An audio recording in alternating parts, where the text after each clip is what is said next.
I just want to welcome everybody and say hello, good evening. Thank you for joining us. You are at Impact 100 Seattle's education session. If you are in the wrong room, please hang out with us if you'd like. We're a fun group. We are happy to have you, but we're going to be talking tonight about the topic of what is trust-based philanthropy. And I'm Mary Lloyd. I'm going to be your MC tonight. I am also the education chair for Impact 100 Seattle. And Impact 100 Seattle is a women's collective giving organization. And we raise capital to fund community-based nonprofits here in the Puget Sound region. Last year, in just our first year, 100 women raised $100,000. Despite all the chaos and COVID shutdowns, we too pivoted and fast-tracked our granting process to successfully distribute unrestricted dollars to 5 small nonprofits here in Seattle. Woo-hoo-hoo. Our local organization is committed to trust-based philanthropy, building relationships, sharing leadership, and challenging traditional power structures. Tonight, we're going to hear much more about trust-based philanthropy, approaches, practices, from 2 guest speakers that we have. Anna Graves, who is the co-founder and co-president of Impact 100 Seattle. There she is up there, as well as Pia Infante, who is joining us live tonight. She chairs the steering committee for the Trust-Based Philanthropy Project in California. Thank you, Pia. Hello. Just a little bit about the evening before we get started. We'll be hearing from Maya and Pia about their trust-based philanthropy experiences and approaches, as well as their own backgrounds and what they're up to now and beyond. We'll also have plenty of time for questions and answers from all of you. The chat room will be open, so if there's anything that you want to pop in there, please do. We are here to have a conversation, so please raise your hand and don't be afraid to unmute and interrupt. This is meant to be a conversation, and we want it to be relevant for all of you who are here. We'll also try and unmute you and get you involved in the conversation. If anybody wants to provide an anonymous question or something privately, we totally respect that and want you to know that if you text in the chat room and Janda, she will go ahead and present your question on your behalf. So, and I just wanted to say at the very end, we're going to take just a little bit of time, both myself and Maya Scher, who's here. She's our membership coordinator and chairperson. We'll have some time at the end for anyone who would like to stay on for a few additional moments and ask some questions, okay? So with that, I'm going to say, hey, let's go. Everybody hold up your cat or your child or, you know, whatever you have. First up, I want to introduce Pia Infante. And as I said, she's joining us live tonight. We are so lucky to have her with us. Pia's work socially and in philanthropy has always been to upend historical inequities and power structures. I was pleased to learn about Pia's roots in education. She's a former high school teacher. And in 2014, Pia was seminal in formalizing and helping name trust-based philanthropy by combining real-time input from colleagues, funders, and grant makers in the field. This resulted in the development of the Trust-Based Philanthropy Project in California, which is still going strong and still something that has enabled us to do this tonight and is impacting a variety of groups that are philanthropically driven. She has this community development and redistributing of philanthropic wealth kind of in her deeply. And we're also going to hear a little bit about a current project she's working on with the Whitman Institute. She is currently the co-executive director there. It is a 35-year-old institute that over the years has given to a broad spectrum of both civic engagement and human rights projects. And what's so interesting about where that organization is right now is they're involved in this, I feel, a pretty remarkable endeavor of spending out all of their assets and their endowments by 2022, which is really something that I think is happening in our sector and something that I'm anxious to hear more about. So without further ado, I'm going to introduce Pia Infante tonight. Here she is. Hi, hello, hola, how are you? Good to see you. Thank you, Mary. I don't know that I've ever been called seminal before, so I'm gonna add that to my CV. I don't know what it means yet, but it sounds good. So um, I like that you're in your kitchen, Mary, so we can kind of imagine we're just kind of around a kitchen table and maybe having some tea with whiskey, whatever we like. So thanks for having me. Absolutely. It's interesting you introduced trust-based philanthropy first and then the Whitman Institute. In terms of the narrative itself or the story, the Whitman Institute is the foundation that where the phrase trust-based philanthropy was born. So I just want to start there. The phrase actually came when uh, Mark asked a question earlier. The Whitman Institute is a private foundation where the donor, his name is Fred Whitman, and he came from the Crocker Bank family in San Francisco. So he came from like a railroads and banks family, and they anyways, he started this private foundation, and upon his death, he separated the foundation from the family. So my executive director, John, was the executive director at the time, was one of the only staff at the time that the donor died. So we have a very interesting beginning as a grant making foundation because we don't have family. It was a family trust that became independent from the family when he died. So from there, John, who had like a journalism background and a humanities background, started doing grant making in a very different way. He decided that applications were very cumbersome, and he honestly just didn't want to read long applications. So he did footwork. He just went out into the community and looked for folks who were working on preserving ethnic journalism, civic engagement. Inclusive democracy was always important to the Whitman Institute, and then different areas of education and leadership development. And the way he did it was very relational. He just wanted to get to know who was doing work in a very collaborative way, listening to the communities that they were trying to partner with. Um, so you could say, like on your website, I think it says something like community-led solutions or something like that. So he was very much, that was his orientation. And he didn't realize that what he was doing was really atypical for a foundation. You know, he just was doing what made sense to him because he comes from a background of dialogue and critical thinking. And anyways, so he does this for a while, and it doesn't have a name, and people that got funded through the Whitman Institute just thought this is a really good funder. They don't extract from us, if that makes sense. Like they don't try to suck our life force or put pictures of us on their website, but then treat us very badly. Sort of like he felt like this was grantees felt like this was an institution that really embodied its values for equity and humility and listening and feedback.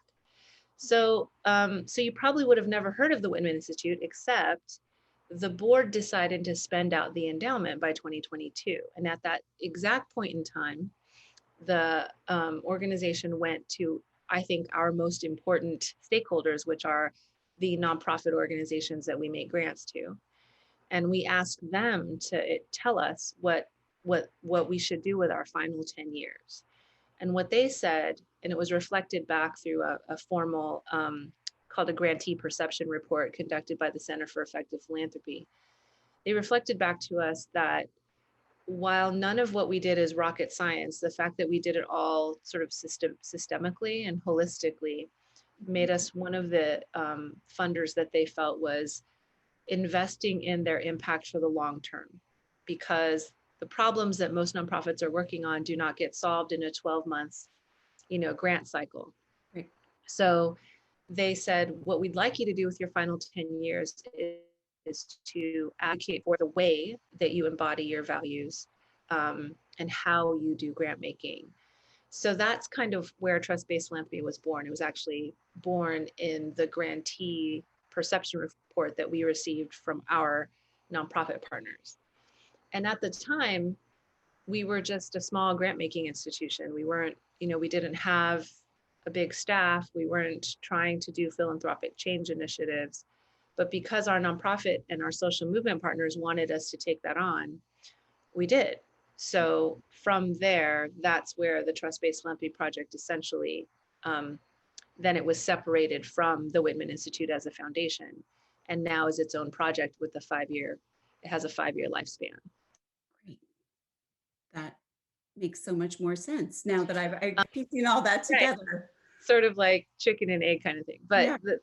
I think it's good to know where it came from, because I think essentially just the fact that it wasn't baked up in some kind of consultant lab or some kind of like ivory tower of academia. It was the whole concept, really, even the words trust-based were given to us by nonprofits who felt that, I mean, Vu Le and I talk about this all the time, and I know that you all probably know Vu, but that a lot of the times foundation giving sort of feels like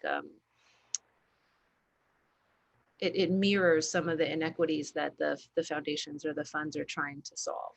So I don't think I need to go into that deeply, but I'll just say that that's why I think trust-based philanthropy is non-traditional, in that it sort of from the very beginning wants to take a look at how power dynamics play out in funder-grantee relationships. But lately, what I've been talking about when people ask me what is trust-based philanthropy, the first thing I want to say is that it's not a checklist. So you look at the website and it looks like 7 things, or I'm sorry, 6 things. I can never get the number right. So it's 6 principles. I want to say it's those 6 principles are really concrete ways to see it. But the way that I think about it right now is that trust-based philanthropy is like a systems change approach. So it's a systems change approach where you're looking at how do we need to change the system internally as, let's say, a funder foundation, like a funding organization. How are we embodying these values? And then looking at the relationship between those who make the decisions about the money and those who receive it. And then the larger sort of ecosystem that we inhabit, whether it's an issue area or a region or something like that, or a network of some kind. And so the reason I think it's systems change is because if I think about it as just a grant making technology, then I think it loses the essence of what our nonprofit partners kept telling us, which is that the fact that you trust us enough to give unrestricted funds to not to be punitive when we don't meet our goals. I'll tell you a story. So we have this one partner called On the Move in Napa Valley, and they mainly do a whole set of like youth engagement, youth development, foster youth kind of programming. They're fantastic. And when the Santa Rosa fires hit, they turned into a hub for translating emergency services to migrant families who were very afraid to go to regular county services because they were afraid they would be deported if they went to, the city agency. So they instead came to this grantee of ours, which was not equipped to do any kind of redirection of emergency services. They weren't equipped to really help people figure out, when your house burns down and your job burns down and your kid's school burns down, where do you go and what do you do? Wow. But the point is, the way they operate is that they are in deep relationship with the community that they serve. So they transformed overnight almost from an organization providing some youth development and foster youth services to translation services to they just were able to meet the needs of the community that they serve. And they often say that they're able to make those kinds of calls because they have unrestricted funding, and they don't have to worry that somehow we're going to pull the funding because they're no longer doing exactly what they said they would do. So, so what our partner said to us was, the most important thing about what you do is it enables us to do things like retain staff, build reserves, really be in this community or in this issue area for the long haul. And it's so different from how we get funded from other foundations often, who make us reapply every year, Mhm. who have evaluation protocols and measures that don't accommodate for any kind of unexpected event, unexpected pandemics or crises. So there's something about what we were doing that they thought, if you could get all of philanthropy to behave this way, then we would get further in the kinds of impacts that we're trying to make, because we would spend less energy either performing for funders Mhm. or trying to get funding, because the silos, each, if you know one foundation, you only know one foundation. Each of them Right. are so specific and different in what they ask for and expect. So now, given the year we just had, 2020, and I would say Exactly. January felt like the 13th month of 2020, was Yes. roller coaster of insanity. Whether you're talking about still a very unmanaged pandemic that has taken over 400,000 of our citizens, you're talking about racial justice uprisings, and then you're looking at an insurrection in the Capitol, and kind of a shaky transition into a new administration. It's been a challenging year. And as you probably know, about 800 foundations pledged to, as COVID hit, pledged to do things like streamline their, funding, move more money, move it faster, move it towards community-led and grassroots solutions. So you saw kind of a sea change in traditional philanthropy, where Right. sort of like all of a sudden, these ideas that we can't really operate that way because these are the rules or these are the habits we have, all of them were shed in the face of the calamity that was COVID, and that was the 2020 year. Mm-hmm. So I'll stop now, because I could probably stop, but there's more questions I'm sure that you'll have that I can expand on. But I think that the way that philanthropy has operated in 2020 is the way philanthropy should have always operated, if philanthropy needs to exist at all. Because honestly, we would love if philanthropy didn't have to exist, right? What if we just had a society and a democracy that took care of its people, that ensured, housing, safety, education, good food, freedom of space. Like, what if we just had what if our contract as a society was that was just provided to every human and living being and to our planet? But that is not the contract that we seem to be living in globally and in the United States. And so philanthropy then has to oddly exist in this place of, capitalism sort of creates some of these problems, and then some of its overflow is meant to ameliorate it. So it's a weird equation. But if philanthropy has to exist, then I would argue that the changes that we've seen, some traditional philanthropy all of a sudden be able to make, and all of a sudden racial justice can be, is now a named central focus. All of a sudden white supremacy is something we can actually say in sort of in everywhere, as one of the key dilemmas of this nation. So given the times that we're in, I think that it's sort of a given to me that trust-based philanthropy isn't even the most radical way to practice philanthropy. It's sort of a commonsensical, if you want to be a good collaborator, kind of way to operate. And I, for one, would love to see all 800 of those foundations, move all the way through, not just the principles that you see on paper, but really become places where power is held, by community leaders, by a much more diverse group of people at the trustee level, at the executive level. Because, I think I'm the only, as far as I know, it might be the only Filipina queer person of my age, which I'm not going to disclose, that's a trustee and an executive director of a foundation in the United States. I could be wrong, but I don't think so. And so I shouldn't, that shouldn't be true. There shouldn't be just a fraction of philanthropy headed by people of color.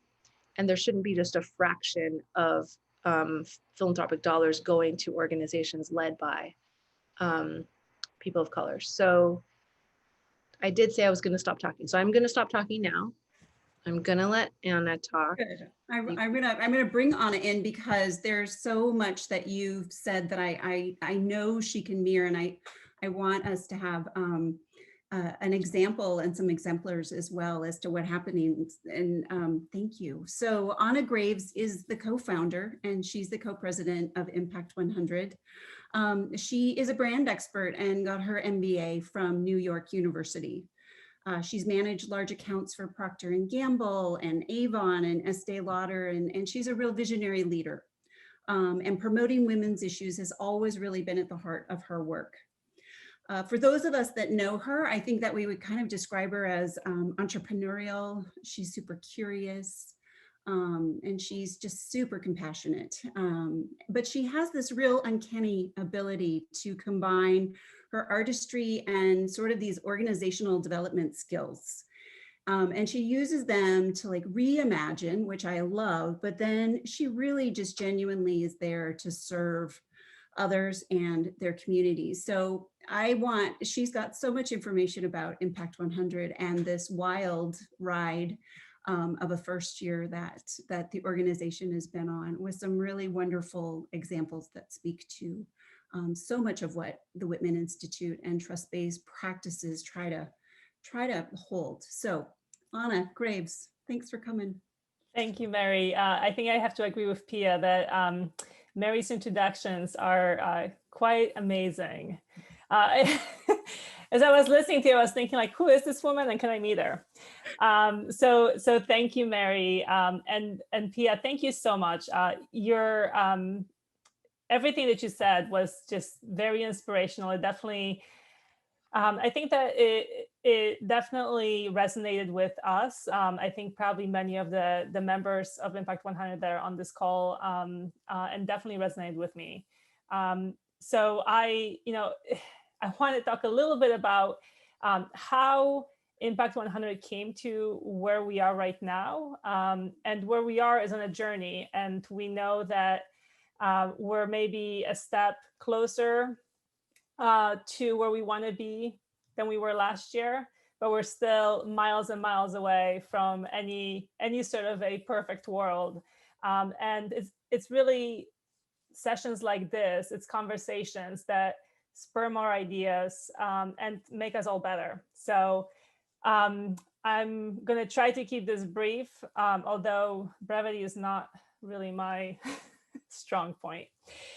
So anyway, for those who don't know, the Impact 100 model is actually a national, I guess almost an international, they're also in Australia and England, concept.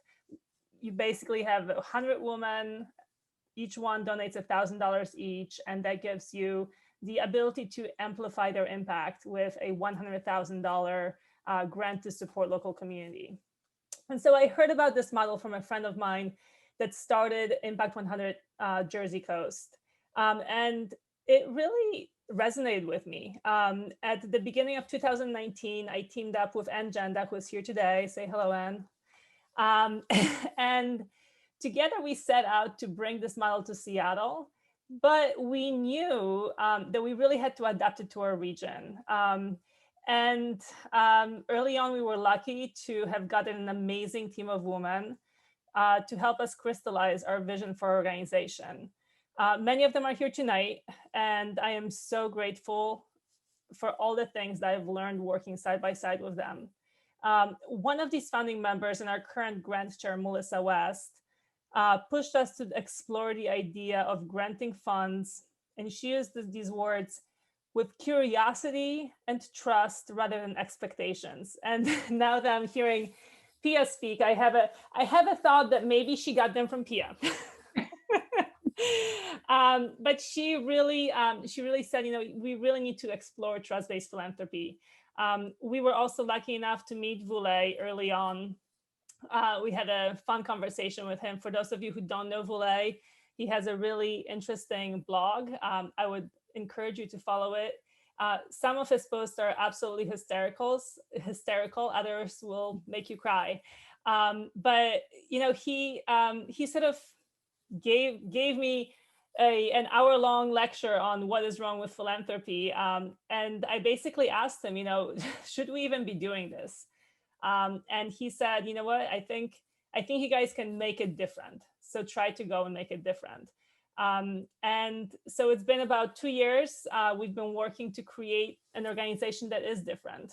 And continually, we're learning from those around us, especially our grantee partners. But we also learn from our members and other giving groups that have been exploring this concept of trust-based philanthropy. So 2 years ago, we developed 4 key principles on which we base our decisions around grants. And they are trust-based philanthropy, partnering for transformative change, embracing risk, and then listening, learning, and evolving. And so I'll talk about the latter 3 and leave trust-based philanthropy for last, because that is sort of the main focus here. So partnering for transformative change to us means looking for organizations that are truly community-based and have the vision, the knowledge, and the connections to live their community. I mean, it's exactly what Pia was talking about in terms of finding people that understand, that know, that are that community. We also want to embrace risk. We want to embrace organizations that may not have a long history or a built-out infrastructure. Maybe they don't have 5 years of financial tax returns, but they might have some bold ideas, amazing goals, and then a leadership team that we can really truly believe in. And then listening, learning, and evolving. We always knew, I guess, that the world is ever changing. I think that the last year has really driven that home. So last year, in our first year, we quickly pivoted from in-person meetings to Zoom happy hours. We were lucky enough to still be able to recruit 100 women to join our cause. And then we adapted once again by voting to distribute 5 smaller grants instead of 1 large grant, in light of the mounting needs that the community had due to the pandemic. So really the idea of listening, learning, and evolving has been with us since day 1. It's here with us today and will definitely remain our mantra forever. So this brings us to our first pillar of grant making, and that is trust-based philanthropy. And Pia, I love that you said there is a list of 6 things that you can do, but it's really not just about that. And so as a collective giving organization, we definitely feel like there are things that we can do better and things that we just can't do as well. So here are some of the things that we've been doing. We really try to give with curiosity rather than expectations, and we're determined to reduce the burden of application and reporting. I think that's a really big one. I wrote earlier in my in the chat, if you can apply to 5 different universities with a common application, shouldn't you be able to do that for a grant? It just makes sense. So our application last year had 5 questions. It didn't have any character limits. You could literally, cut and paste questions and answers from other applications that we've had. We also have very little reporting. We don't have a formal report that you have to fill out after you receive the grant. Instead, we really rely on our nonprofit team that actually reaches out to our grantee partners, touches base with them, and sees if there's anything else that we can do for them. We did lots of research to supplement the applications that we had. because there's so much out there, and there's no reason for the organizations to provide us things that we can simply look up on their website. We drastically reduced the period from the grant review period. So originally we thought it would take us 8 months to review grants. We did it in 3, because we knew that giving an answer in this uncertain world is something that organizations probably might appreciate. We pulled the 990 tax forms ourselves. We did ask for additional financial information, but we asked basically to provide us with whatever recent financial information the organization had, since we knew all of these organizations, clearly knew their business and had financial reports. And then, one of the places where I think the power dynamics often are sort of exacerbated are in the site visit. And so we very consciously, this is even before COVID, we decided not to have site visits. We had a 1-hour Zoom call with the leadership of the organization. And it was a conversation. They were able to ask us questions. We asked them additional questions. And we really hope we were trying to, take away some of that power dynamic that exists. And then, of course, I guess most importantly, we awarded unrestricted funds. We got to know the organizations and their leadership. We believed in their vision and supported them financially, knowing that they will spend the money in the best way that they see fit. They are the experts in what they're doing. All we can do is support them, whether it's financially or beyond the check.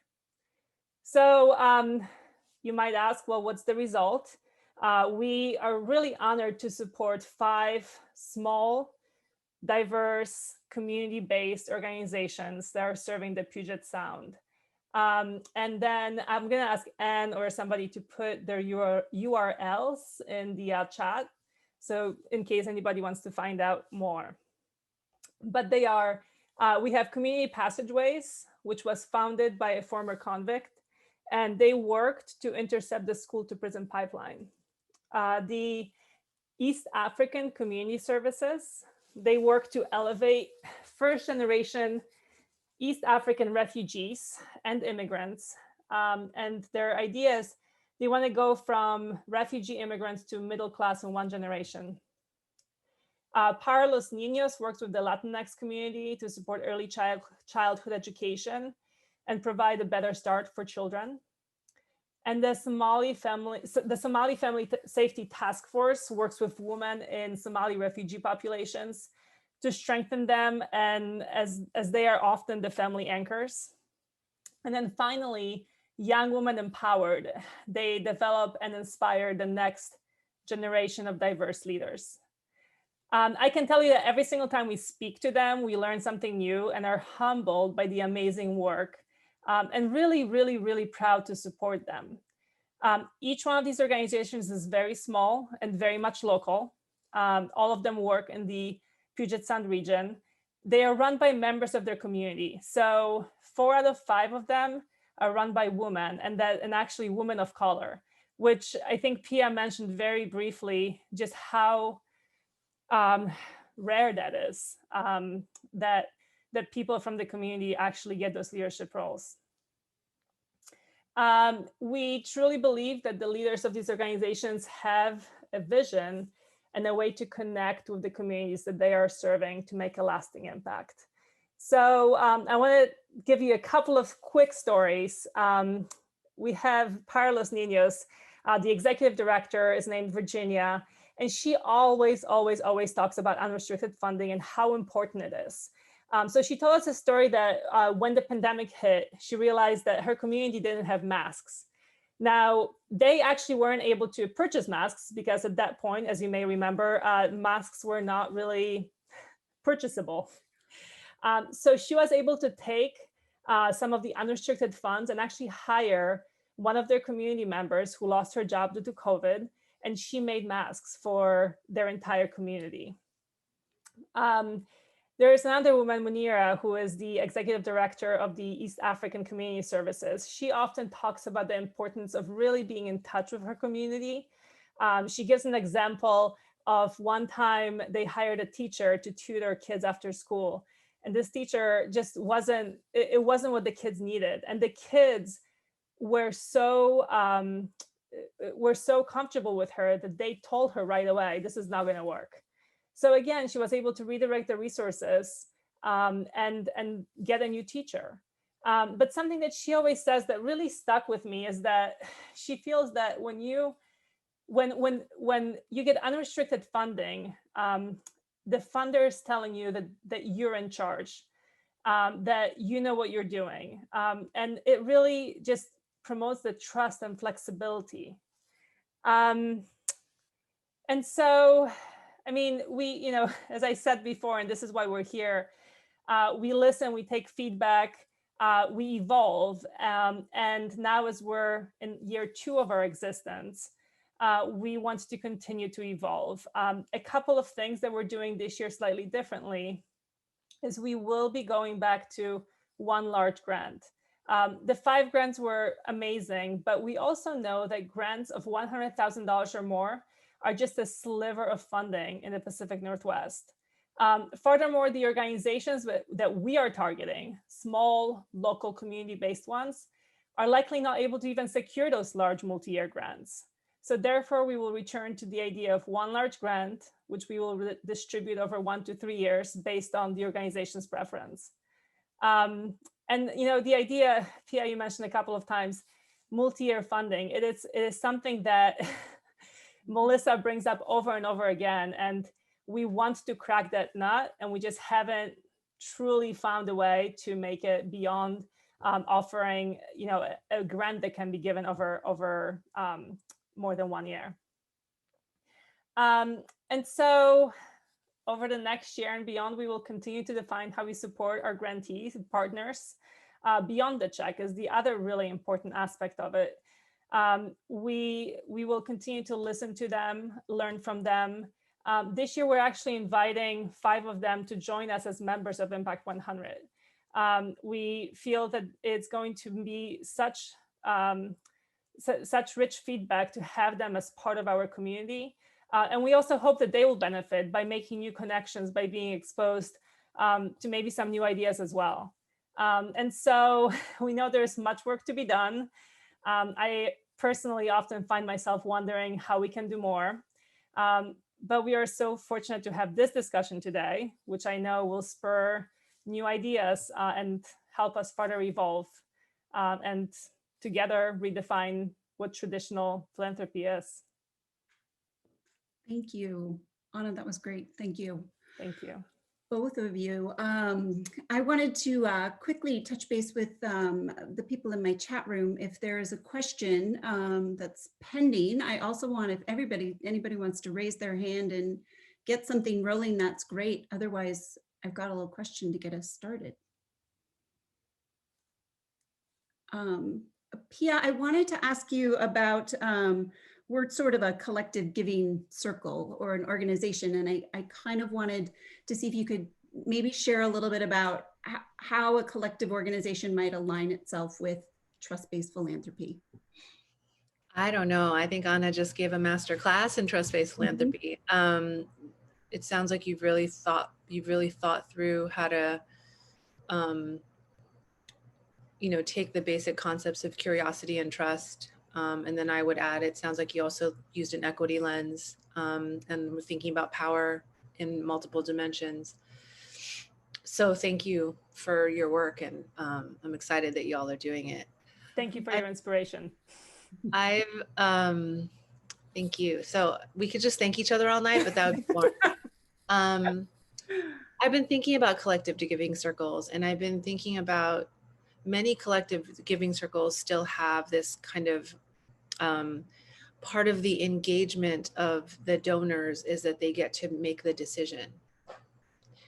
And that still then sort of adheres to a model that those who have the money get to decide.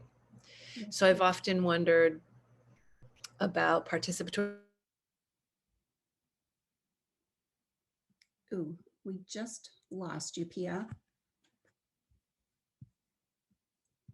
Is anyone else? Is there a Zoom sign for frozen? Like Pardon me, say that again, Alicia.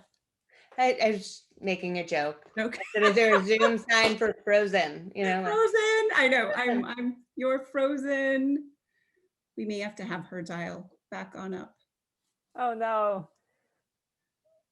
Oh, I yeah. just sent her a message, but I really wanted to hear what she had to say because Okay. members Oh my brought God. this Grant making up. Oh, Darn it. Okay, Oh, she's there gonna she dial w- back in. Yeah, yeah, good. she's gonna come back in. Are there Yeah, other so- questions? Yeah, does anyone else have a question? I just had a kind of a thought question. Here she I is. feel like, Too. you know, we've been hearing forever, even as young donors in your 20s, when you had, you know, $20 to give, is finding the best place to give it and the safest place. I feel like that has been in just really entrenched, like we've been taught that for so many years, is make sure your dollars are not going to too much overhead. And I get it all here as it applies with trust-based philanthropy, but I just wonder, when you're looking at the broader picture, how you can convince people to get behind that when they have been taught for so many years that, you know, the only good organizations to donate to are the ones that have X% of operating expenses. Anyway, if anyone has any thoughts, I'm sure Pia maybe heard the question. She's back. I did hear the question, and I did hear someone say, what's the Zoom sign for saying you're frozen? And we should make it up right now. Everyone should just go like, Frozen. you're frozen. Yeah. Like you're a frozen fly in the ice. Good. So to answer your question, Alicia, I think that question about the Nonprofit Finance Fund has really, really good published resources and research about why that there's that whole myth of the overhead being wasted dollars somehow is sort of ridiculous. It's like saying, the analogy they use is like, okay, so you get a paycheck, but then your boss says you can only use it to buy groceries. You can't use it to do anything else but buy groceries. So anything that you don't spend on groceries, you have to give back to me. It doesn't make sense. So you're funding a nonprofit and you say you can only use it on this one program that you do. You know, you can't use it for anything else. Well, how does that one program exist? It's scaffolded by staff and organization, what you would call overhead, underhead, whatever. Right. The point is, you know, the specifying exactly what the dollar should do when it's a grant fund, you know, a grant dollar is, it harkens back to this notion of control. Like I have to control you because I have the right answers for how you should behave, which if you wanted to really challenge that notion, you could just look at the racial justice movement of our time and say, where does that come from? You know, why is charity also control? You know? So I think there's some really big philosophical questions that you could bring up, but I always go for the very practical. Like look at the Nonprofit Finance Fund's resources and they will tell you over and over again that funding in an unrestricted way, letting folks decide where to use the funds, letting them build reserves, letting them acquire talent by being able to give living wage salaries, you know, acquire and retain talent actually means that your whole purpose for funding them, ending homelessness, whatever it is going to go further. Right. So if your intention is really to make an impact, then the research will actually demonstrate the opposite of what that myth is, that somehow you shouldn't fund.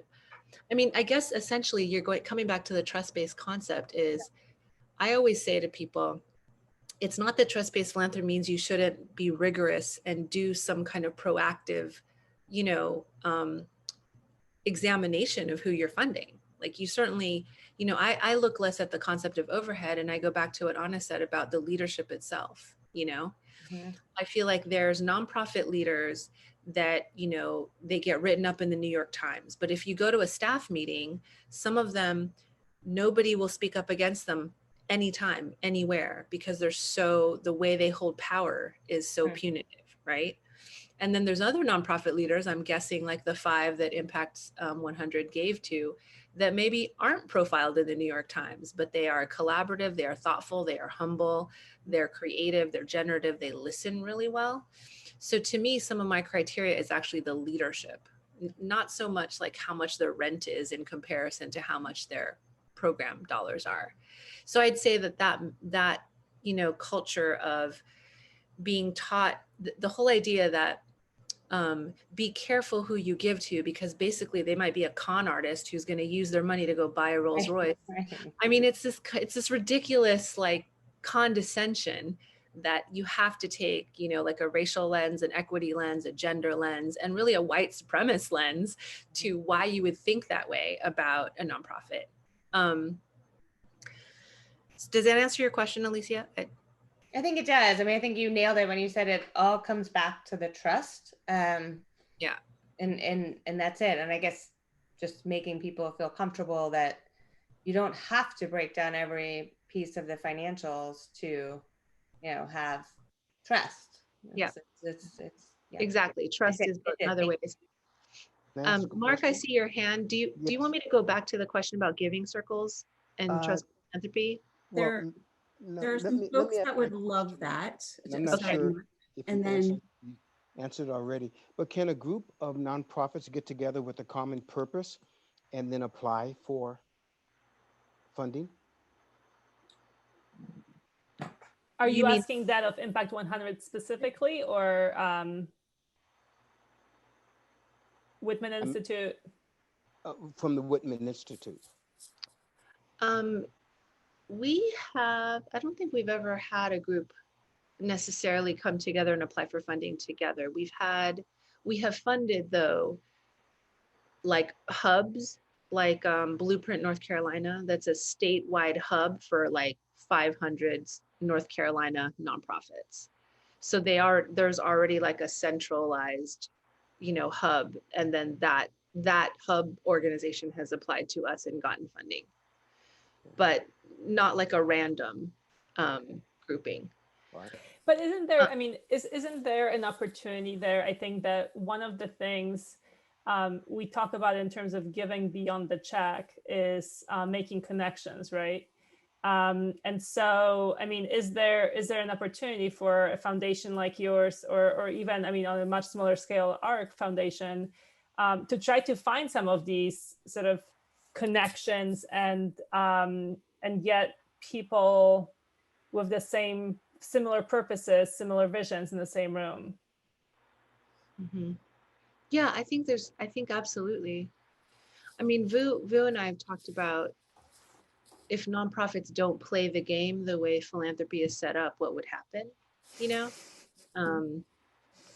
So there's some good, I think, generative possibility there. There's always, though, the concept of where the power is held and where the money is held, you know? Like, for instance, there was a story of like, what if all of the grantees of a particularly difficult foundation all just said, we refuse to take your funding until you change. And then at the same time, like, how could they refuse money? You know what I mean? It's like there's, anyway, I'm having some private messages related to giving circles and decision-making plus trust-based philanthropy. So let me just go back to that really briefly. And then Anna, I don't know if you probably have thought about this, so I'd love to hear your thoughts. But so I've been thinking about how the giving circle model, which still in some ways, because so much of the engagement is about the decision making of who gets the money, it's like, how do you, what could transform in that concept? So how can people still feel very engaged? And this is what I often say to foundations when they say to me, well, the board likes trust-based philanthropy, but they don't want to have the decision making of who gets to decide where the money goes taken away from them. You know, they still want that tangible engagement. And so what I say to those folks, and what I might suggest here, is that what if you didn't say, leave the money and go, right? We'll take your 1,000 and then we'll have the community decide who it goes to. But maybe what if the shift was like, do you want to be a learner about how these leaders and nonprofits are actually making impact? So if we change the orientation from making the decision as being the meatiest part of the engagement, and sometimes the most exciting, right? It's like there's debate, there's like, well, this organization with this. What if it was less about that and more about really learning what it takes for some of your local partners? How did they survive the COVID year? What did they give up? What flowered in the COVID year that wouldn't have? Like, what if instead you were saying we're going to be a community of practice of people who are learning how social change happens, and we're going to learn together with people who are making it happen, either with young people, young leaders, or with, the Afghani community in Puget Sound, or whatever it is. So that's one question I've been holding, is like, how do you take the model and, evolve it even more to be trust-based? And so that's one idea. I think that maybe there could be like a combination of voters, deciders. So maybe it doesn't have to be just pay to play. Like, you're going to invite your 5 grantee partners into the circle, right? So you're probably not going to require them to put in funds, but then they're going to be part of whatever decisions you make going forward. So I think, what if it was more 50-50? It's 50% nonprofit leaders from Puget Sound and 50% donors that are making the decision. Just being creative about like where the nexus of power really is often in those decisions. And it sounds like you've done a lot already to make your process non-burdensome. You've been more proactive. You've hopefully not given a lot of different nonprofits like, you not led them on to think, oh, I might get funding, but which I think is always a problem when you have competitive processes. There's always losers. I've seen other giving circles have slightly competitive processes, but then there's just tiered grants, so that the number one choice gets the biggest grant, and then the number 2 choice gets a slightly smaller grant. So you think about it in an like the equity and democracy lens, a democratic process lens, while also saying that I think donors ourselves, like, we also need stimulation and education to be challenged around our assumptions. Like, just because we wrote the check doesn't mean we know exactly what to do with it, in order to be creative about whatever issue we're trying to make an impact in. So I think it's hard though, because I know for a lot of folks, the draw of joining a circle like this is that they get to feel like they're directly part of getting to decide what to do with the funds. So maybe there could be like a design process for, how to continue to evolve the model to feel like it's synonymous with the values of curiosity and trust, and just keep iterating it until maybe it doesn't even look exactly like a giving circle anymore, but it sort of has its like origins in that model. Because I love, Anna, what you've described is kind of like, why not be adaptive? We've tried this thing one year, let's try 100K grant to someone the next year. Like, I saw a really good question in the chat, like, does it only have, do we have to stop at 100? Could we go to 1,000? Like, what would happen? Or, and I know that, Mackenzie Scott is somewhere in your midst. I've been trying to, like, you saw that I wrote a letter to her, right? She has not responded. Oh, Ask if Very bummed. that means she's not going to respond to our letter either. Darn it. I feel like it was a very good letter. I would like her to respond to me, but she has not yet. But what, like bigger dollars, like even, your aspirations for like this year it was 100,000, maybe next year it's 500,000 or $1 million. Not to like, put a cap on it, because trust-based philanthropy, I've discovered, is not necessarily a small dollar game. And Mackenzie Scott shows us that, some of what Ford has done has shown us that. Some of our partners in the network show us that. So I think sometimes people think, oh, you can do trust-based philanthropy if it's like a small amount of money. But Mackenzie Scott shows us that it could be $1 billion and it can still be very much in the spirit of curiosity and trust, which I love. Yeah. I don't know if that's your motto or your tagline, but I think fantastic. Yeah, it's interesting what you said. I actually think that sometimes even with those smaller amounts, I mean, what you talked about in terms of many giving circles, the idea of, getting to decide where the money goes is a big draw. and I think sometimes with those smaller amounts, it's even harder to sort of take people away from that to sort of this idea of trust-based philanthropy. But I think that there's a couple of things that sort of spurred some ideas. One is the role of education, and I think we definitely hope that we're bringing something more to our members than just being able to decide where our money goes. And really, the grant review process was an extremely educational process where people, I mean, I don't think there was as much about the deciding of, where the money goes, but it was about really understanding what these organizations do and who they are. And I think that we had 20 women participate this year. Each person read all 68 grant proposals or applications. So we really try to look at everything from a bias standpoint, making sure that we are reducing some of the biases that usually exist. I think the nonprofit Hunger Games is something that is in my head from Boulay. And we've tried to also diminish that, where we don't have the finalists present at our annual meeting, because we don't want somebody to be standing on stage and the rest of the people are still sitting in the audience. But I think that most importantly, from the very beginning, we committed that every single finalist is going to get some money. And so, somebody asked me in the chat, or asked us in the chat, do we cap at 100? Actually, no, we would love to get 150 this year, because we do want to give a big grant.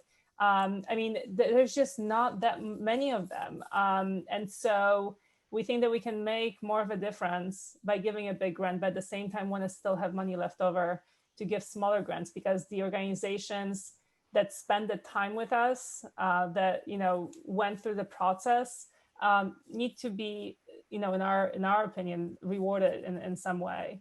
And then, I think continuing this idea of continuing sort of the idea of giving beyond the check, and what else can we do for the organizations that we're partnering with, really treating them like partners, is still something that we're exploring. And as things come up, they're telling us what they need. But I mean, it's definitely something that we will continue to think about, and maybe one day we will be made up of 50% grantee partners and 50% members. Maybe Mackenzie Scott can sponsor the 50%. If you could get Mackenzie Scott to be a member, I think that would be helpful. I'm sure she would love to give $1,000. I mean, she could. Well, one question that I have for you is the 68 applicants, they all knew that they were in the running for the grant, right? Is yes. that true? Yeah, that is something we did eliminate. So people don't usually know that we're considering them for a grant. At least in we don't really get, when the Whitman Institute was more in the groove of giving money, which we aren't anymore because our spend out is only a year away. So soon I will need a job if you would like to hire me. Anybody. Oh, but we don't pay anything. We're all volunteer run. Sorry. But you can join us. Back to my Mackenzie Scott letter and why I'm has not offered me a job based on that letter. Yeah, so when we did, we often got to the point of pretty close to deciding. Until then, we decided we needed to meet with them to figure out what kind of leadership body they were. So we're usually 85% in already. We've done all that homework. So that in that sense, we didn't disappoint a lot of people who, could have been disappointed. Now, we often disappoint people who come directly to us and say, hey, can we apply for funding? Because we say usually we try to be very immediate about saying either our portfolio we've expended it, or we know it seems like we're on the same page, but we don't fund, in that we don't fund outside of the United States. We don't fund, XYZ. But I find that I've said no more than I've said yes, because that's how, to be transparent about that is actually very rare in philanthropy. Like, some foundations will meet with you and talk with you like 10 or 15 times before they'll say no. Oof. They'll receive your applications before they sign it.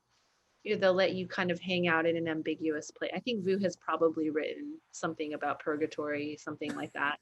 Mhm. So I think a lot of nonprofits feel like there's like 10 foundations that they're sort of chatting with, but nobody is like asking them on a date yet or something. And I feel like that's something we eliminated by being what we think of as proactive grant making. So that often people were sort of surprised when we said, hey, we'd like to support you, and we want to meet with your leadership. We want to understand, how you work. And not a site visit, but more like a conversation. I remember when we decided to fund VU, Rainier Valley Leadership Development Organization. He said he fell out of his chair because we had one conversation with him. We had a great, witnessing of how his staff operated with him, and then we offered him the grant on the phone, and he said, like, wait a minute, you don't need to talk to me 10 more times. You don't need a paid application. You don't need to talk to my grandma. I said, nope, none of those things. Where should we send the check? And he said he literally fell out of his chair. And that, I think that same day he wrote a blog post about trust-based philanthropy. So part of our famousness, we really thank VU for, because I think, like, he wrote that post and all of a sudden our website got like 20,000, new viewers or something. So, so I think that there's something about that expectation that people have when they have an application in that's difficult. So I'm glad that your timeline is short, because. And we have sort of honed some things in, I think this year in particular too, in terms of what the budget of an organization would be. I mean, really just knowing we want to pare it down to the ones that fit and be respectful of people's time and not create this expectation that that they're going to put all that work in and it's not going to lead to something. So I want to look at our time frame. I do want to because I know we can talk about forever. This, but for folks who do want to stay on, we are going to stay on for about 10 more minutes. For anyone who would like to do that, I want to do big thank yous though to both Pia and Anna for taking time to join us tonight to talk about the things they're passionate about and love. I want to thank both Maya and Anne for all the behind the scenes work that they've been doing to help us out. Ayushi Vig is with the Trust-Based Philanthropy Project, and she worked with me to get this coordinated. I want to thank the Trust-Based Philanthropy Project for helping us and being in relationship with us. I think it's great. Impact 100's leadership team in Seattle here has really been supportive, and our communications committee did a lot of work to make this happen tonight. So I want to thank them as well. For anyone who's interested, we will hang around for a few moments and talk a little bit more. We also have a final slide that has some information on it with some emails and some contact information if anybody would like that. And we will also, we've got your names and information, but if you have any questions for us, please don't hesitate to reach out. We're going to be doing some trust-based Thursday conversations in both February and March. So for anyone that's interested, there's more information about that on our website. But everybody, thank you, and thank your cats for coming. And kids, don't forget the kids. Kids and cats that are in the background, I love it. And have a wonderful Groundhog's night and day, and really appreciate it. Thank you so much.